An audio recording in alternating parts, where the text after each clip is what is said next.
Wilhelm Reich. Psicologia de massas do fascismo. Capítulo 10. Função biossocial do trabalho. O problema da disciplina de trabalho voluntário. O trabalho é a base da existência social do homem. Todas as teorias sociais o afirmam. Mas o problema não reside em constatar que o trabalho é a base da existência humana, mas em saber se está de acordo ou em oposição às necessidades biológicas das massas humanas. A teoria econômica marxista provou que todos os valores econômicos produzidos surgem pelo desgaste da força de trabalho viva do homem, e não de um material morto. Assim, a força de trabalho humana como a única força criadora de valores merece interesse e cuidados muito especiais. Numa sociedade submetida às regras da economia de mercado, que não é uma economia orientada segundo as necessidades, é evidente que a força de trabalho humana merece cuidados e um tratamento especial. Como qualquer outra mercadoria, essa força de trabalho é comprada pelo proprietário dos meios de produção, seja o Estado ou os capitalistas. O salário que o trabalhador recebe corresponde mais ou menos ao mínimo necessário para a reprodução dessa força de trabalho. A economia baseada no lucro não tem qualquer interesse em poupar força de trabalho. Em consequência da progressiva mecanização e racionalização do trabalho, deixam de ser necessárias tantas forças de trabalho, que é possível encontrar substitutos imediatos para a força de trabalho gasta. A União Soviética aboliu a economia de lucro privada, mas não a estatal. Começou pretendendo transformar a racionalização capitalista do trabalho numa racionalização socialista. Libertou as forças produtivas do país e reduziu o horário de trabalho para todos. Deste modo conseguiu atravessar sem desemprego a grave crise econômica de 1923 a 1932. É indubitável que a União Soviética conseguiu satisfazer as exigências da economia planificada, com as suas medidas de racionalização que, de início, foram parcialmente socialistas. No entanto, o problema fundamental de uma verdadeira democracia, de uma democracia de trabalho, é mais do que apenas um problema de racionalização de trabalho. Mais do que qualquer outra coisa, é um problema de alterar a natureza do trabalho, de modo que este deixe de ser um dever fastidioso e se torne a realização gratificante de uma necessidade. O estudo da função humana do trabalho, empreendido pela análise do caráter, estudo esse que está longe de chegar ao fim, fornece-nos uma série de referências no sentido de tornar possível a solução prática do problema do trabalho alienado. Podem ser definidos com suficiente rigor dois tipos essenciais de trabalho humano: o trabalho compulsório, que não dá qualquer prazer, e o trabalho que é natural e agradável. Para a compreensão desses fatos, é preciso que primeiro nos libertemos de algumas concepções ditas científicas e mecanicistas sobre o trabalho humano. A psicologia experimental só considera a questão de saber que métodos permitem alcançar o maior rendimento possível da força de trabalho humana. Ao falar de alegria no trabalho, refere-se às realizações de um cientista ou de um artista que trabalhem independentemente.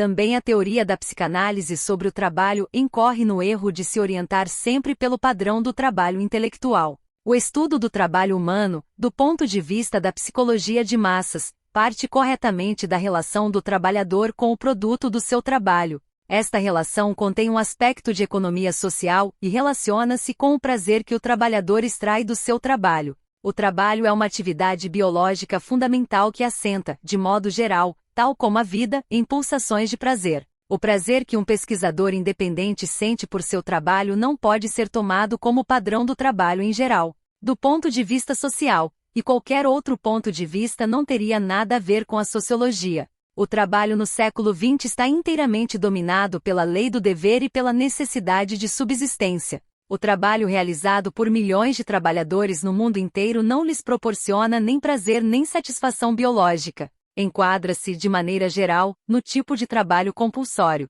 Caracteriza-se por se encontrar em contradição com a necessidade biológica de prazer por parte do trabalhador. É realizado por dever, por consciência, para evitar a autodestruição e, na maior parte dos casos, a serviço de outros. O trabalhador não se interessa pelo produto do seu trabalho e, por isso, o trabalho é destituído de prazer e representa uma carga pesada.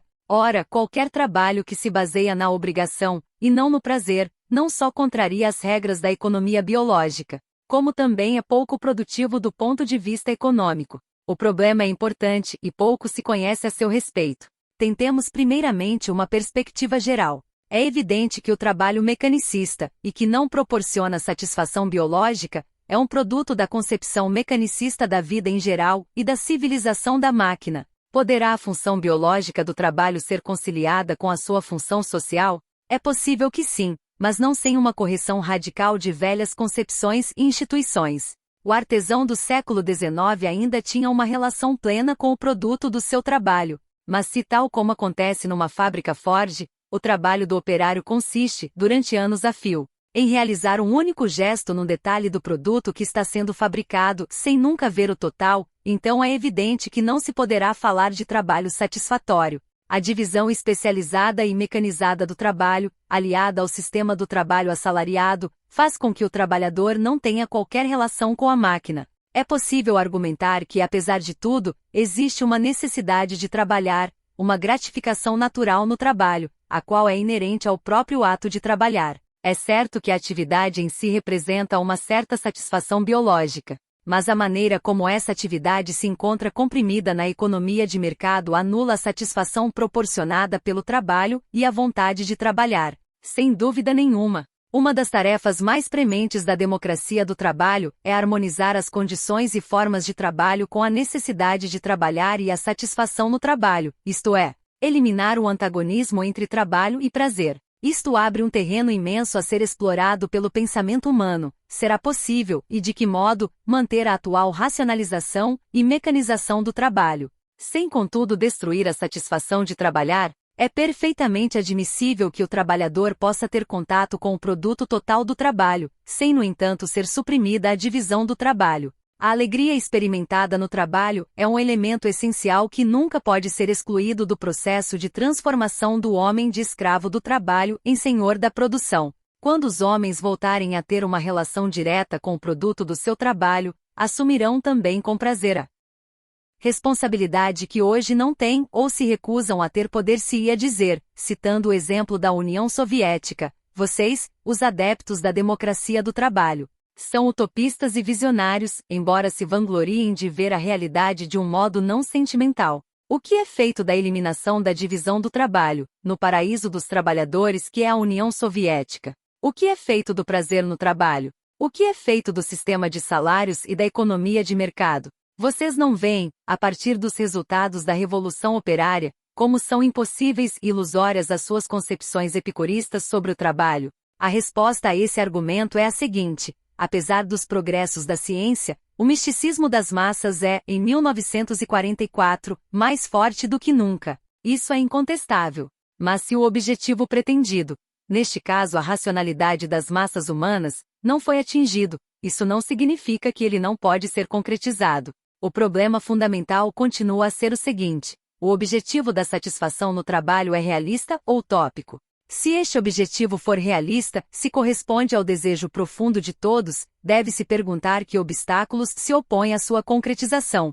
Isto se aplica ao campo da tecnologia, do mesmo modo que ao campo da ciência. O fato de ninguém ainda ter conseguido escalar o Monte Everest não constitui prova de que seja impossível fazê-lo. Só faltam os últimos 800 metros. Exatamente neste ponto fica evidente o forte antagonismo entre a democracia do trabalho e a política. Os nossos jornais estão repletos de debates políticos que não se referem convenientemente a nenhuma das dificuldades do processo de trabalho das massas humanas. Isso é compreensível, pois os políticos nada entendem de trabalho. Imagine-se por um momento que uma comunidade vivendo em democracia do trabalho excluísse todo o irracionalismo de seus jornais e se decidisse a discutir, ela mesma, as condições de trabalho gratificante. As massas trabalhadoras imediatamente enviariam uma profusão de sugestões e propostas que evitariam, de uma vez por todas, qualquer tipo de politicagem. Imagine-se com que alegria um chefe, um engenheiro e um especialista haveriam de descrever cada aspecto e cada fase do processo de trabalho e de apresentar propostas e conselhos para melhoramentos.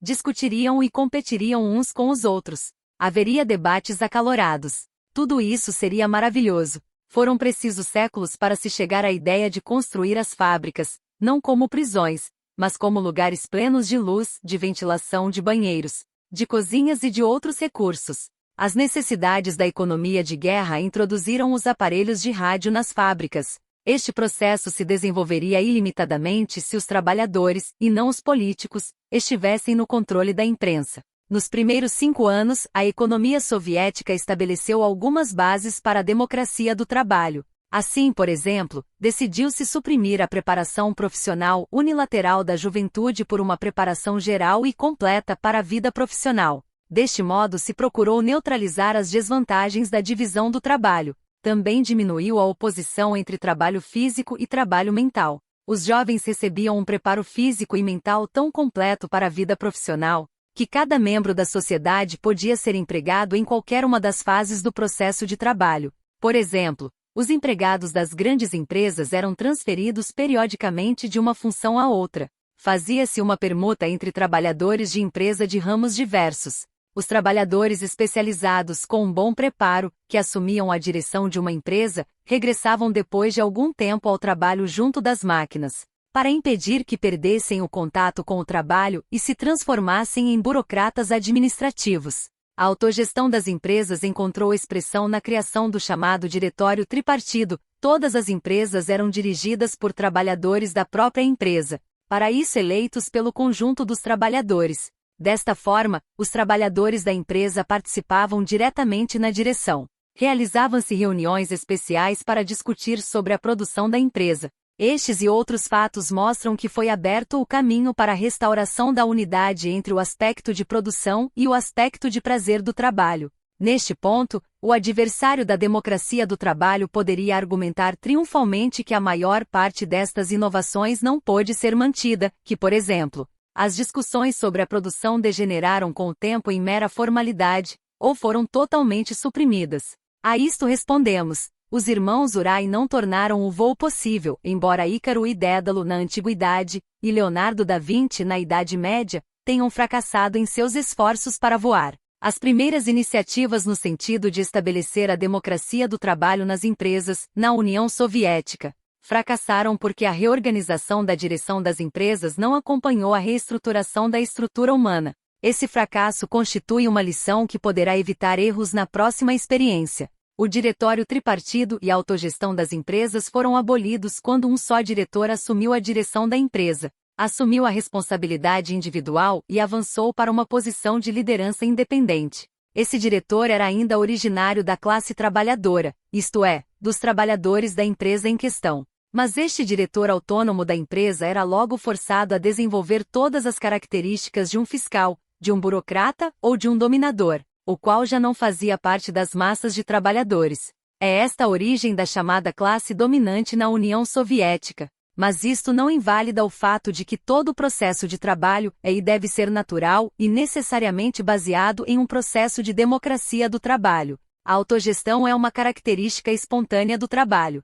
O que é necessário é transformar de tal modo a estrutura do trabalhador que esta democracia natural do trabalho possa ser libertada de qualquer sobrecarga burocrática e possa desenvolver as suas próprias formas e organizações. O defensor da democracia do trabalho, conhecedor dos processos de trabalho, não nega as dificuldades, chega, pelo contrário, a acentuá-las, por ter o maior interesse em compreendê-las e superá-las. Não se vangloria pelo fato de haver dificuldades, derrotas e fracassos, como o político que desse modo constrói o seu poder sobre as massas. Não se serve dessas dificuldades para provar a impossibilidade de pôr em prática uma economia planificada, de acordo com as necessidades e a transformação radical dos homens. Pelo contrário, aprende com essas dificuldades a melhorar a sua atuação. É sempre mais fácil, para quem se mantém numa atitude passiva, ridicularizar os fracassos de quem tenta avançar. Para o governo soviético, constituiu desde sempre uma grande dificuldade o fato de que justamente os operários especializados e interessados mostraram pouco entusiasmo pela política. Se temos como exemplo a declaração de um funcionário: o amor à profissão é o mais importante. Os operários qualificados são a melhor reserva do partido. Estão sempre gratificados por sua profissão e sempre procurando novas formas de melhorar o seu trabalho. São muito conscientes. Quando se pergunta a eles por que motivo não entram para o partido, respondem que não têm tempo. Estou interessado em encontrar maneiras de melhorar a qualidade do aço ou de misturar o concreto. Depois inventam algo, como ferramentas. É justamente nesses trabalhos que estamos interessados. mas ainda não encontramos uma maneira certa de nos aproximarmos desses operários. Em contrapartida, são os melhores e mais adiantados. Estão sempre ocupados e sempre procurando meios de melhorar a sua produção. Este funcionário abordou uma questão essencial no âmbito das relações entre política e trabalho. Também se encontra essa problemática na Alemanha, onde se ouve dizer constantemente: nós, políticos adeptos da liberdade, afinal estamos certos nas nossas concepções. E os trabalhadores nos compreendem, mas não se interessam pela política. Também temos a mesma dificuldade com os trabalhadores industriais. Independentemente dos desapontamentos políticos que distanciaram os trabalhadores industriais alemães do Partido Comunista nos anos que se seguiram a 1923, houve uma circunstância muito importante, que tem sido ou sistematicamente ignorada ou mal compreendida. A política desconhecia inteiramente as questões técnicas e encontrava-se totalmente isolada do mundo concreto do trabalho. O trabalhador que se interessava pelos aspectos técnicos do seu trabalho, se pertencia a um partido político, era obrigado a voltar-se para a problemática política quando chegava a noite. Os políticos não estavam em condições de adotar posições e pensamentos revolucionários a partir do próprio processo de trabalho. A verdade é que nada sabiam sobre o trabalho. Em contrapartida, procuravam apresentar aos trabalhadores conceitos abstratos de alta política estatal que não lhes interessavam. Entretanto, na democracia do trabalho, cada detalhe é desenvolvido organicamente a partir dos aspectos técnicos do trabalho. Como organizaremos a nossa empresa, quando tivermos de administrá-la? Que dificuldades precisamos superar? Como racionalizar a empresa, para facilitar o trabalho? Que conhecimentos ainda temos de adquirir para podermos dirigir melhor a empresa? Como resolveremos os problemas de habitação, alimentação, cuidados para com crianças? Perguntas como essas proporcionam necessariamente a todos os que desempenham um trabalho responsável a sensação de que essa empresa é nossa criança-problema. A alienação dos trabalhadores em relação ao trabalho só pode ser abolida se os trabalhadores aprenderem a lidar com os aspectos técnicos da empresa, a qual, com o seu trabalho, mantém em funcionamento. Deste modo se preenche a lacuna entre o trabalho especializado e a responsabilidade social. Lacuna que destrói a vida em sociedade. Estes dois fatores convertem-se numa unidade, e isso vai, por sua vez, abolir antíteses como o trabalho que dá prazer e as condições mecânicas de trabalho. Na Alemanha, durante o fascismo, o operário não tinha o menor interesse pelo processo de trabalho. Era um indivíduo comandado e irresponsável, que tinha de acatar as ordens do chefe da empresa, que arcava com todas as responsabilidades. Ou tinha a ilusão nacionalista de que representava a empresa na sua qualidade de alemão, e não na qualidade de um produtor socialmente responsável de valores de uso, mas como um alemão. Essa atitude nacionalista e ilusória caracterizou toda a ação nacional socialista na Alemanha, que recorreu a todos os meios com o fim de encobrir o real desinteresse dos trabalhadores pelo seu trabalho através de uma ilusória identificação com o Estado. Ora, sociedade é sociedade e máquina é máquina, seja na Alemanha, nos Estados Unidos ou em Honolulu. A sociedade e a máquina são, tal como o trabalho, realidades internacionais. Falar em termos de trabalho alemão é um disparate. A democracia natural do trabalho elimina a falta de interesse, não há disfarça através de uma identificação ilusória com o Estado, a cor do cabelo ou a forma do nariz. Elimina a falta de interesse permitindo que os trabalhadores sintam uma responsabilidade real por seu produto e tenham a sensação de que essa empresa é nossa. O essencial não é ter uma consciência de classe formal, ou pertencer a uma determinada classe, mas sim ter um interesse técnico pela profissão. Ter uma relação objetiva com o trabalho, uma relação que substitua o nacionalismo e a consciência de classe por uma consciência da própria habilidade. Só estando estreitamente ligado ao seu trabalho, o trabalhador pode compreender a que ponto são destruidoras as formas de trabalho das ditaduras e das democracias formais. Não só para o trabalho em si, mas também para o prazer de trabalhar. Consideramos libidinosa a relação de um homem com o seu trabalho, quando este lhe proporciona prazer, dado que o trabalho e a sexualidade, nos sentidos lato e estrito das palavras, estão estreitamente ligados entre si. A relação do homem com o trabalho é também uma questão pertencente ao domínio da economia sexual das massas humanas. A higiene do processo de trabalho depende de como as massas de pessoas usam e satisfazem sua energia biológica. Trabalho e sexualidade têm origem na mesma energia biológica. A revolução política realizada por trabalhadores não proporcionou aos próprios trabalhadores a sensação de que eram responsáveis por tudo. Isso deu origem a um retorno às medidas autoritárias. O governo da União Soviética teve de lutar desde muito cedo com o problema de os trabalhadores não respeitarem suas ferramentas. Eram constantes as queixas sobre o abandono do local de trabalho e sobre uma enorme flutuação dos trabalhadores nas empresas. Noticiou-se que era insatisfatória a situação nas regiões ricas em carvão, especialmente no distrito de Donbas, o mais importante dos distritos mineiros. Afirmou-se que só por meio de medidas extraordinárias, como o deslocamento de engenheiros e técnicos dos escritórios para as minas, tinha sido possível aumentar de 120 para 148 mil toneladas a produção diária em janeiro daquele ano. Mas nem mesmo então funcionaram todas as máquinas, e em março de 1934, a produção diária voltou a diminuir para 140 mil toneladas. Uma das principais causas desta diminuição foi a negligência no tratamento dispensado às máquinas. Outra causa foi o fato de que muitos trabalhadores, com a chegada da primavera, procuravam abandonar as minas, o que, na opinião da imprensa, era consequência da falta de interesse.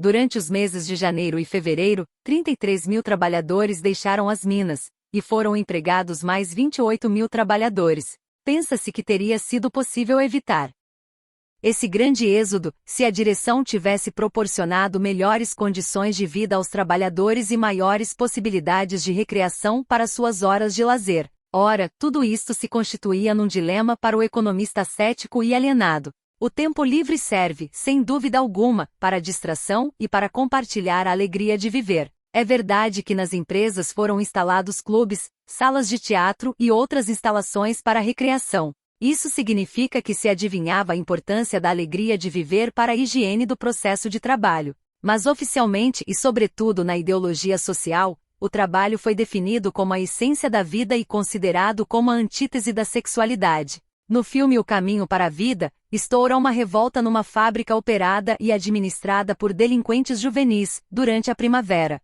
Eles destroem as máquinas e recusam-se a trabalhar. No filme, essa rebelião foi atribuída ao fato de o material para o trabalho não ter chegado a tempo, em consequência de uma inundação nas vias de acesso. Deste modo, considera-se como causa da revolta a falta de material de trabalho. Mas a realidade é que os jovens que viviam sem mulheres nas suas instalações coletivas, foram acometidos de uma febre primaveril, que explodiu devido à circunstância da interrupção do trabalho, tendo no entanto causas diversas. A sexualidade insatisfeita facilmente se converte em fúria. As revoltas nas prisões são uma explosão de sadismo, em consequência da insatisfação sexual. Ora, quando 33 mil trabalhadores abandonam ao mesmo tempo uma fábrica, exatamente na primavera, não pode haver dúvidas de que a origem do problema está numa condição insatisfatória da economia sexual na União Soviética. Ao falarmos de condição da economia sexual, não nos referimos exclusivamente à possibilidade de ter uma vida amorosa satisfatória e regular, mas, além disso, a tudo que se relaciona com o prazer e a alegria de viver no âmbito do trabalho. Os políticos soviéticos praticavam, pelo contrário, uma espécie de terapia de trabalho contra as necessidades sexuais. Tal procedimento surte necessariamente efeitos contrários. No decorrer de mais de uma década, durante a qual se leu a literatura oficial soviética, não se encontrou uma única referência a essas relações biológicas decisivas. É extremamente importante a relação entre a vida sexual do trabalhador e o desempenho em seu trabalho. É errado pensar que se trabalha tanto mais quanto mais energia sexual for desviada da satisfação natural. O que ocorre é o inverso. Quanto mais satisfatória é a vida sexual, tanto mais produtivo e satisfatório é o trabalho. Se estiverem preenchidas todas as condições exteriores, a energia sexual satisfeita traduz-se espontaneamente em interesse pelo trabalho e em uma necessidade imperiosa de atividade. Pelo contrário, se a necessidade sexual não é satisfeita, o trabalho sofre perturbações de diversos tipos. Por este motivo, um dos princípios da higiene de trabalho de uma sociedade que vive em democracia do trabalho é o seguinte: para que se possa desenvolver plenamente o impulso biológico de atividade, é necessário não só criar as melhores condições externas para o trabalho, mas também satisfazer os pressupostos biológicos de ordem interna. Por este motivo, uma das condições mais importantes para um trabalho produtivo e agradável consiste em assegurar a vida sexual das massas trabalhadoras.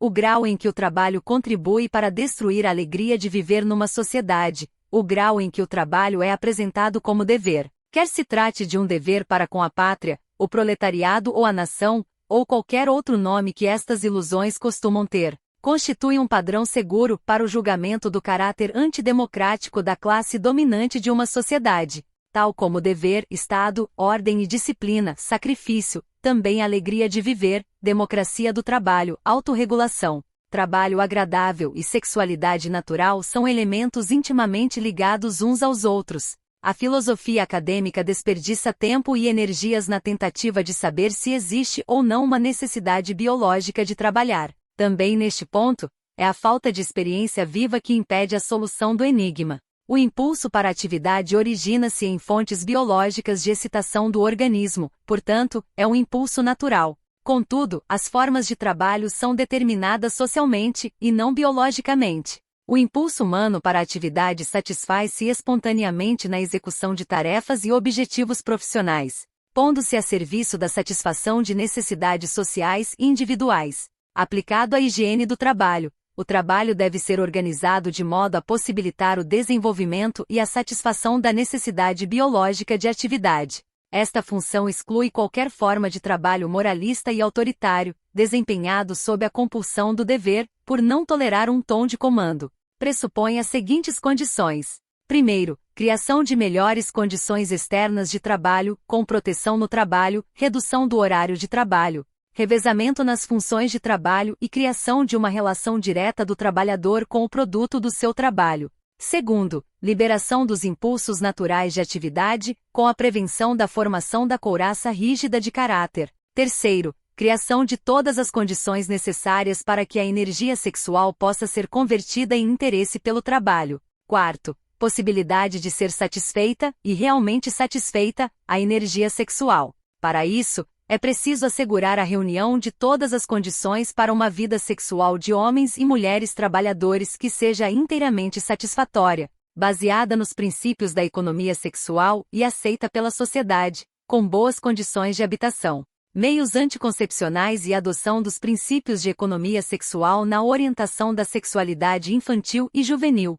É necessário entender perfeitamente as regressões que se verificaram na União Soviética, para tirar lições dessa experiência. Um dos erros consistiu em se ter avaliado mal as dificuldades inerentes à modificação da estrutura das massas. Julgava-se que se tratava de um fator secundário, meramente ideológico. Aquilo que era condenado de forma mais ou menos moralista como sendo velhas tradições, comodismo, inclinação para os hábitos da classe média baixa, constituía na realidade, como provou a experiência posterior, um problema muito mais complexo e difícil de resolver do que a questão da mecanização da indústria. O governo soviético, sujeito às pressões de um mundo imperialista hostil, defrontava-se com a tarefa de proceder à industrialização do país com a maior rapidez possível. Por isso voltou a adotar métodos autoritários. Os esforços iniciais no sentido da autogestão social foram negligenciados e até mesmo abandonados.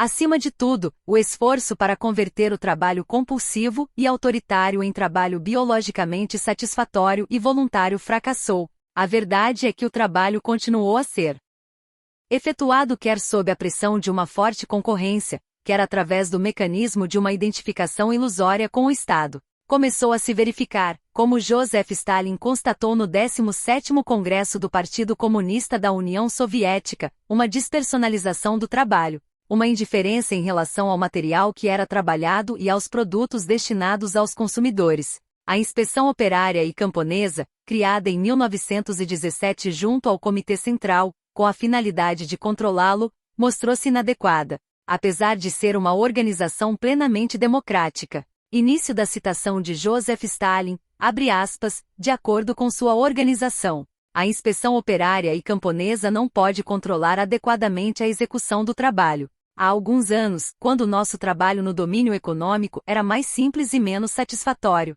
e quando se podia contar com a possibilidade de uma inspeção de trabalho de todos os comissários e de todas as organizações industriais, a inspeção operária e camponesa estava em ordem. Mas agora que o nosso trabalho no domínio econômico cresceu e se tornou mais complexo, agora que já não há necessidade nem possibilidade de supervisioná-lo a partir de uma posição central, É necessário mudar a inspeção operária e camponesa. Não necessitamos agora de uma supervisão, mas sim de uma verificação da implementação das decisões do Comitê Central. Precisamos agora de um controle sobre a implementação das decisões das instâncias centrais.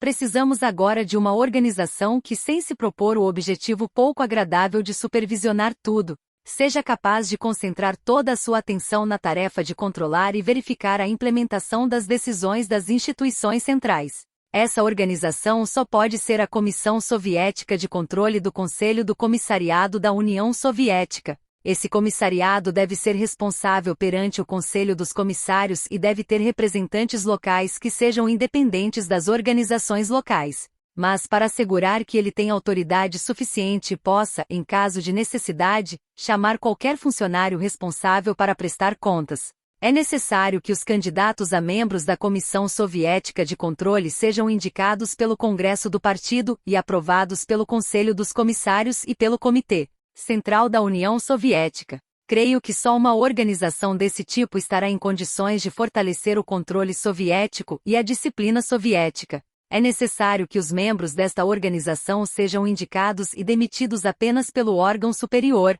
o Congresso do Partido. Não pode haver dúvidas de que essa organização será realmente capaz de assegurar o controle sobre a execução das decisões dos órgãos centrais do partido e de reforçar a disciplina partidária. Fecha aspas, Joseph Stalin. Aqui está bem clara a transformação do sistema de autogestão das empresas no sentido de um controle autoritário. A inspeção operária e camponesa, que a princípio tinha a função de controlar a liderança estatal, desapareceu completamente e foi substituída por órgãos estatais nomeados para controlar o trabalho atribuído aos operários e camponeses. Os operários e camponeses não reagiram. O fracasso da democracia social era completo. A incapacidade para a liberdade, por parte das massas humanas, não foi nem mencionada nem percebida. Esta transformação tornará-se necessária para bem da coesão da sociedade russa. A autogestão desejada não se desenvolveu, ou então o seu desenvolvimento foi insuficiente. A verdade é que não se desenvolveu e não podia ter se desenvolvido porque o Partido Comunista, embora já tivesse proclamado o princípio da autogestão, não conhecia os meios necessários para concretizá-lo. Enquanto, anteriormente, a inspeção operária e camponesa tinha a missão de controlar e supervisionar, na sua qualidade de representantes eleitos do Congresso Soviético, todos os comissariados soviéticos e todas as organizações econômicas, enquanto, em outras palavras, as massas de trabalhadores que elegiam os sovietes exerciam, por assim dizer, o controle sobre o partido e a economia. Agora essa função era transferida ao partido e seus órgãos, os quais eram independentes das organizações soviéticas locais, enquanto que a inspeção operária e camponesa era uma expressão da tendência social para a autorregulação e para a autogestão das massas. A nova comissão de controle era a expressão da implementação autoritária das decisões do partido. Trata-se, portanto, de apenas uma entre muitas regressões da intenção de promover a autogestão para o controle autoritário da sociedade e sua economia. Esta medida poderia ser considerada como uma consequência da natureza duvidosa dos sovietes? A resposta é a seguinte: não é nos sovietes como representantes dos homens e mulheres trabalhadores, que reside a causa do fracasso, mas sim na manipulação destes sovietes pelos políticos. O governo soviético teve de resolver os problemas econômicos e de disciplina de trabalho. Como o princípio da autogestão fracassou, teve de recorrer novamente ao princípio da autoridade. Isto não significa que aprovemos o princípio da autoridade. Pelo contrário, se enfatizamos esta regressão catastrófica, é apenas porque queremos conhecer as razões desse revés, então, eliminar as dificuldades para contribuir, apesar de tudo, para o triunfo da autogestão. Neste ponto, a responsabilidade por esse fracasso recai sobre as próprias massas trabalhadoras. A menos que aprendam a eliminar sua própria fraqueza com sua própria ingenuidade, elas não poderão se libertar das formas autoritárias de governo. Ninguém as pode ajudar. Elas e só elas são responsáveis. Esta é a única verdade capaz de proporcionar alguma esperança. Não se pode censurar o governo soviético por ter voltado aos métodos de controle autoritário e moralista. Ele teve de fazê-lo para não pôr em perigo o resto. Pode-se censurá-lo, sim, por ter esquecido a autogestão, por ter dificultado seu desenvolvimento futuro e por não ter criado suas condições prévias. Pode-se censurar o fato de o governo soviético ter esquecido que o Estado tem de se extinguir. Deve-se censurá-lo por não ter utilizado o fracasso da autogestão e da autorregulação das massas como ponto de partida para novos e maiores esforços. Por ter tentado fazer o mundo acreditar que, apesar de tudo, essa autorregulação estava se desenvolvendo, e que o socialismo pleno e a verdadeira democracia prevaleciam. As ilusões servem sempre para impedir a realização daquilo que representam.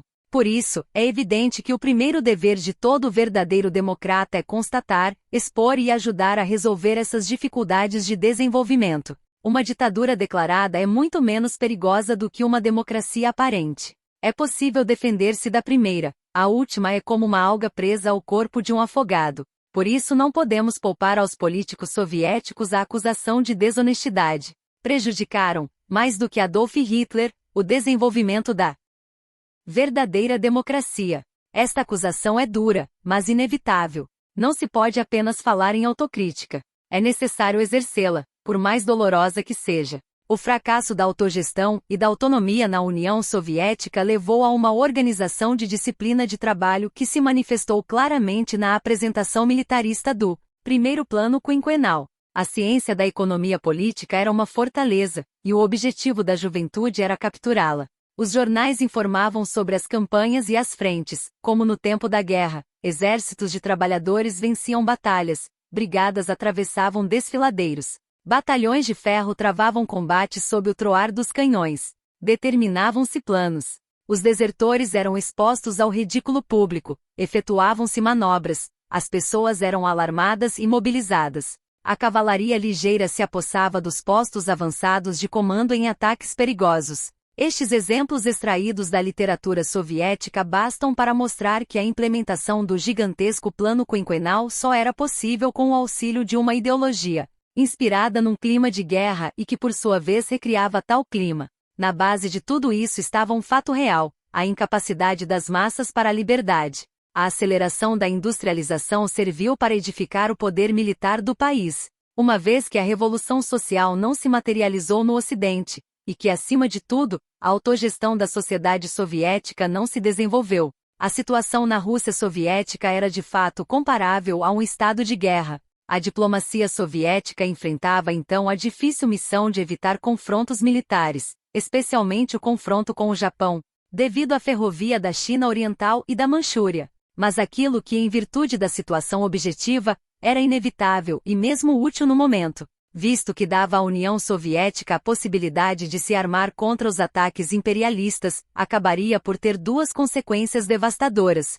Primeira, quando uma população de 160 milhões de pessoas é mantida durante anos num clima de guerra, sendo-lhe inculcada uma ideologia militarista, são inevitáveis as influências sobre a formação da estrutura humana, mesmo que tenha sido atingido o objetivo dessa ideologia de guerra. A estrutura militarista da liderança de massas recebeu poderes autônomos. A devoção abnegada como ideal de vida exaltado na educação das massas criou, gradualmente, a psicologia de massas, a que tornou possível realizar os processos ditatoriais, de expurgos, execuções e medidas coercitivas de todo tipo. Depois de tudo o que expusemos, quem se atreverá ainda a subestimar o papel da biopsicologia no desenvolvimento de uma sociedade livre? Segunda, quando um governo que se sente rodeado por poderes beligerantes exerce, durante anos seguidos, um tipo definido de influência militarista e ideológica sobre as massas, e envolvido no turbilhão de tarefas imediatas de difícil resolução, acaba esquecendo sua própria tarefa, é facilmente tentado a manter e intensificar essa atmosfera, mesmo depois que, uma vez atingido seu objetivo, ele tenha se tornado supérfluo. As massas humanas são e permanecem alienadas, alheiam-se, vegetam ou tentam superar as suas necessidades refugiando-se num chauvinismo irracional. A regulação autoritária do processo de trabalho era perfeitamente adequada ao clima militarista em que viviam os cidadãos soviéticos. Não se pensava, nem era possível pensar, numa transformação radical dos métodos de trabalho. O heroísmo que presidia aos esforços de reconstrução da indústria era notável. Mas em que difere essencialmente esse heroísmo daquele da juventude hitlerista, ou daquele de um soldado imperialista? O que é feito da luta pela liberdade humana, não nacional? É errado subestimar o heroísmo de um soldado britânico ou alemão durante a Guerra Mundial em relação ao de um soviético no período de reconstrução industrial. Se não estabelecermos uma rigorosa distinção entre a emoção do herói e o objetivo libertário do seu esforço, acabamos nos afastando irremediavelmente da busca de objetivos de autogestão. É certo que esse heroísmo era necessário, mas o esforço para efetuar uma mudança básica na estrutura das massas humanas não frutificou. Consequentemente, o estabelecimento daquele estado social, pelo qual gerações de lutadores pela liberdade deram o melhor de seus espíritos e de suas vidas, também não se concretizou. Dado que o trabalhador já não tinha um interesse pessoal por seu trabalho, foi necessário voltar ao seu impulso para consumir. Reinstituiu-se o sistema de bônus. Os trabalhadores eram remunerados de acordo com sua força de trabalho, aqueles que faziam mais recebiam melhor alimentação e moradia. Mas isso não era o pior, foi restabelecida a forma mais rígida do sistema competitivo de salários. Tudo isto foi necessário, mas devia ter ficado claro que era diametralmente oposto ao objetivo original. A regulação moralista e autoritária do trabalho também se manifestou na aplicação de impedimentos aos operários quando estes pretendiam abandonar a empresa. Por exemplo, os operários tinham de comprometer-se a permanecer até o fim do plano quinquenal, visto que cerca de 40% da indústria da União Soviética, no tempo do plano quinquenal, servia para a produção de material de guerra. Tornava-se necessário intensificar consideravelmente o trabalho, para manter num certo nível a indústria de bens de consumo. Assim se organizaram noites de trabalho, com o propósito de estimular a ambição. Nessas noites, estabeleciam-se competições para ver quem conseguia datilografar mais depressa, embrulhar bombons mais depressa, etc. Em várias fábricas foi instituído o sistema de quadro preto e quadro vermelho. No quadro preto, eram escritos os nomes dos trabalhadores preguiçosos, no vermelho,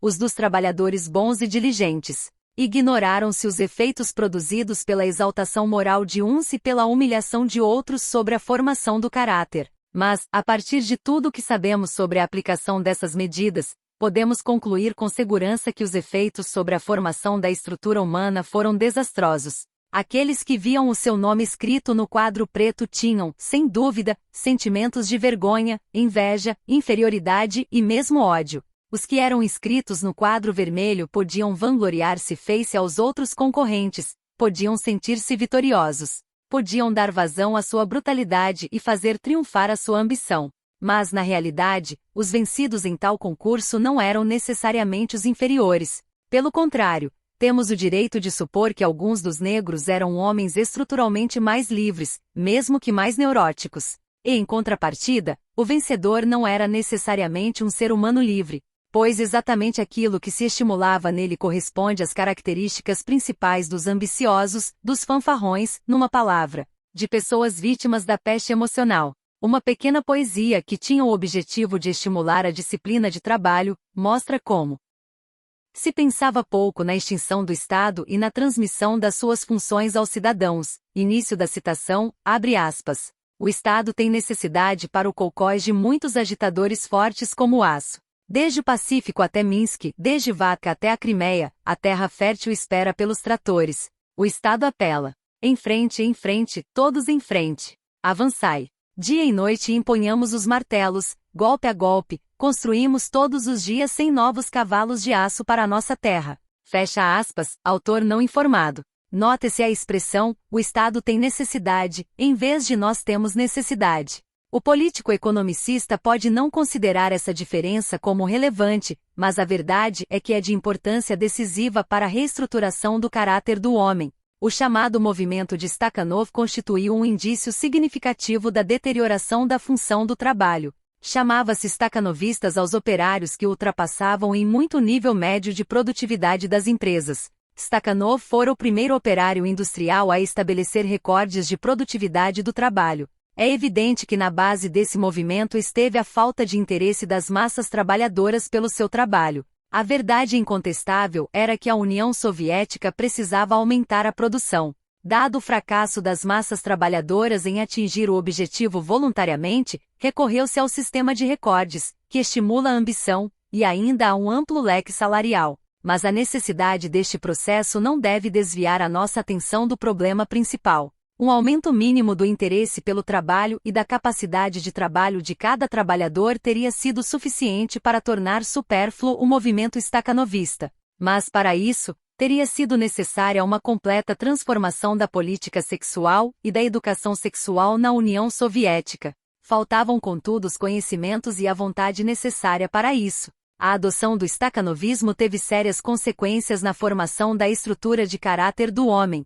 Só os mais ambiciosos e mais violentos podiam pretender bater o recorde. Assim, a grande massa dos trabalhadores fica para trás ou é deixada de lado. Cria-se um abismo entre as massas trabalhadoras médias e um punhado de fanáticos pelo trabalho, que facilmente se arvoram em nova classe dominante. Enquanto a grande maioria dos trabalhadores não produzir o trabalho da sociedade com entusiasmo e com a consciência da responsabilidade individual, não pode haver uma verdadeira transformação do trabalho obrigatório em trabalho realizado com prazer. Até que isso aconteça, continuarão as queixas sobre os trabalhadores, sobre o baixo nível da produção, sobre faltas ao trabalho e má conservação das máquinas. O novo abismo criado entre os trabalhadores produz sentimentos de inveja e ambição entre os mais fracos, e de superioridade e orgulho racista entre os mais fortes. Deste modo não se pode desenvolver um sentimento coletivo de solidariedade.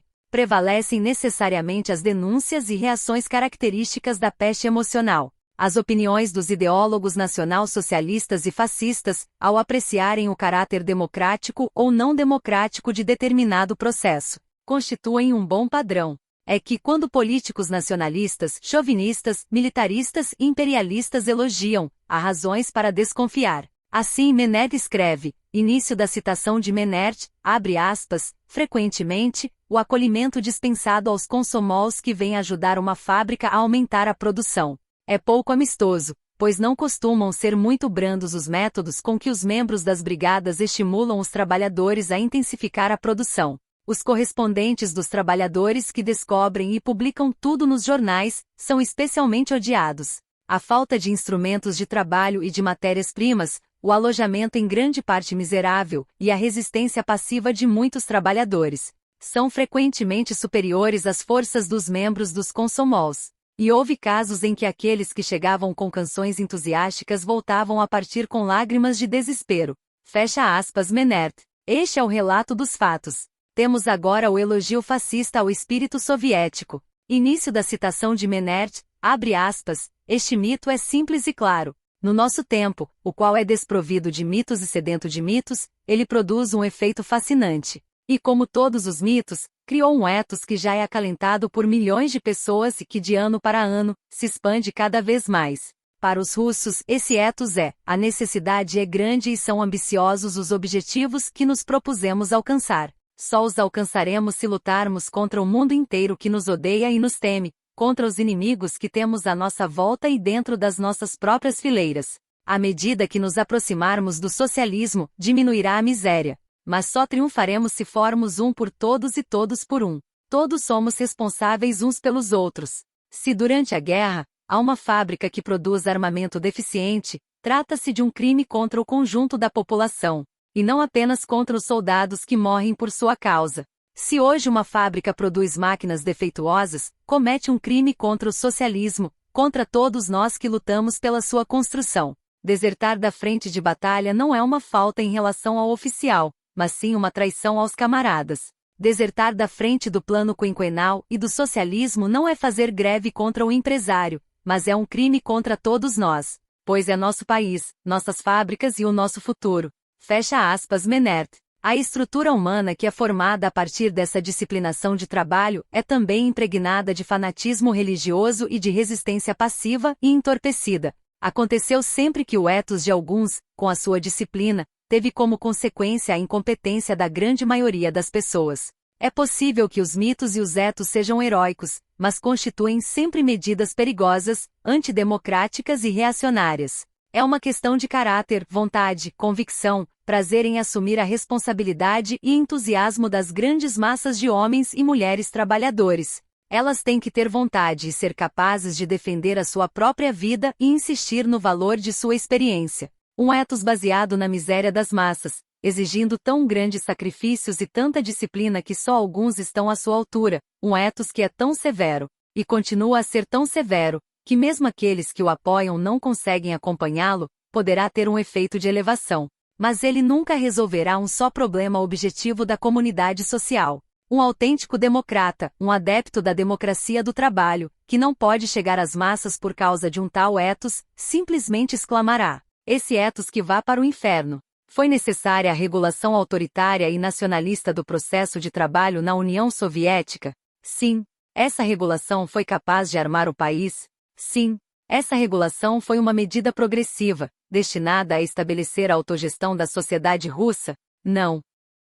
Conseguiu resolver algum dos graves problemas sociais ou abriu o caminho para solucioná-los? Contribuiu, e em que medida, para a satisfação da sociedade? Nada. Pelo contrário, produziu uma natureza humana limitada, do tipo nacionalista, justificando desse modo a implantação de uma ditadura vermelha autocrática. A apreciação da estrutura ou da tendência libertária de uma sociedade nada tem a ver com a natureza do seu poderio militar. Fazer guerras, criar indústrias, agitar bandeiras, organizar desfiles militares são brincadeiras de criança, se comparadas com a tarefa de criar uma humanidade livre. Onde reinam o militarismo e um patriotismo chauvinista, reina facilmente o acordo entre amigos e inimigos. Mas a confusão linguística da Babilônia foi insignificante, comparada com a confusão que reina quanto ao conceito de liberdade. Recorreremos uma vez mais às afirmações de um defensor da disciplina militar, que teria sido um combatente com a mesma honestidade e convicção subjetivas,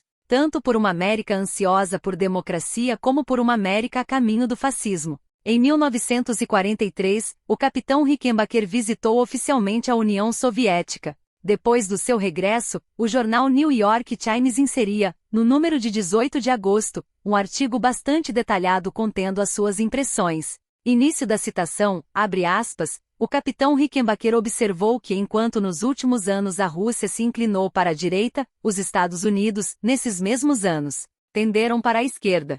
Se continuar assim, veremos a Rússia emergir desta guerra como a maior democracia do mundo, enquanto nós, se continuarmos pelo mesmo caminho, ficaremos como eles estavam há 25 anos, declarou ele.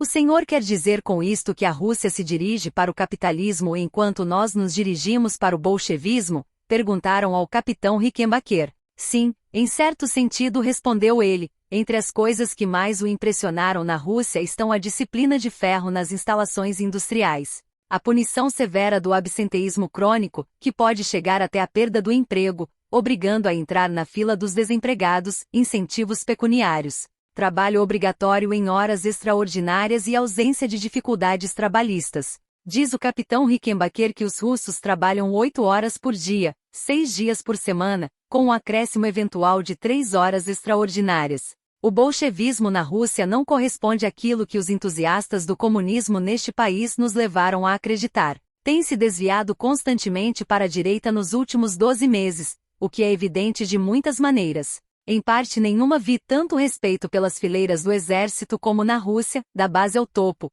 o que vai no sentido do capitalismo e da democracia. Os uniformes dos oficiais foram, em grande medida, copiados daqueles do tempo do czar, e a imprensa impinge ao povo heróis pré-revolucionários. Fecha aspas, capitão Rickenbacker. Aprendemos a ouvir as vozes conservadoras, a levá-las em conta e a admitir a validade dos relatos que fazem dos fatos, quando correspondem à verdade. Aprendemos também a compreender de que modo a biopatia das massas humanas dá origem a processos conservadores e reacionários. Diferimos de um defensor do autoritarismo, como Rickenbacker, pelo fato de não termos nenhuma sensação de triunfo quando descobrimos fatos lamentáveis. Simplesmente investigamos os processos naturais, pois é quando esses processos são bloqueados que os defensores de uma disciplina rígida passam a ter razão. Se na União Soviética reina aquilo que Rickenbacker chama de democracia, não queremos nada com ela.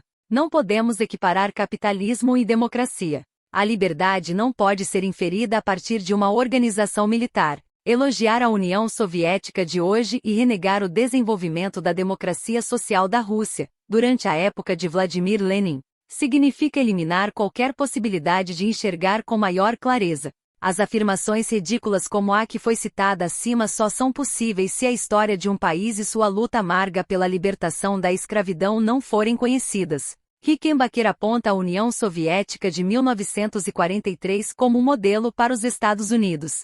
Fazia-o porque estava irritado com o absenteísmo nas fábricas americanas. Impressionava-o a facilidade com que a ditadura parecia ser capaz de enfrentar as dificuldades sociais. Mas se é esse o caso, que preocupação é essa com a liberdade? Guerra de libertação, mundo novo. Essa tagarelice babilônica é uma consequência do politicalismo. Para terminar, gostaria de acrescentar essas palavras de advertência, enquanto ainda é tempo. Se as coisas continuarem como estão, há uma possibilidade muito real de, em breve, os Estados Unidos estarem em guerra com a Rússia. A União Soviética não tolerará nenhuma América e nenhuma Alemanha verdadeiramente democráticas. Uma das muitas razões para isso será a consciência carregada que pesa intensamente sobre a liderança de um Estado que partiu para conquistar liberdade para o mundo e acabou em um chauvinismo antiquado, contra o qual seus fundadores lutaram tão amargamente.